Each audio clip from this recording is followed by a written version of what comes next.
Assalamu alaikum, mai barkan mu sake kasance a cikin wannan tasha mai suna Sade technology. Yau da muka muku da hanya mafi sauƙi yadda za ka sa data ba tare da yadda za ka sa kati ba tare da ka ɗauka da hannunka ba ta hanyar sukari. Kai dai ka manta ka danna mana alamar subscribe, ka danna mana alamar like, mungode.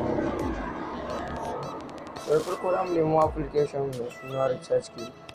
A sai wannan wanda kuke gani shi za mu shiga. Idan muka shiga cikin wannan application zai ba mu dama mu ɗauki wannan wato scan key da rana. Idan muka shiga zai ba mu dama mu zaɓi kayan da za mu samu wani za mu zaɓi su sai mu danna nan. To kamar yadda kuke gani yanzu ga shi za mu sa kati ta hanyar scan.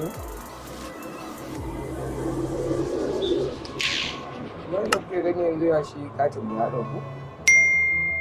Komai ya yi, kati ya riga ya ɗauku.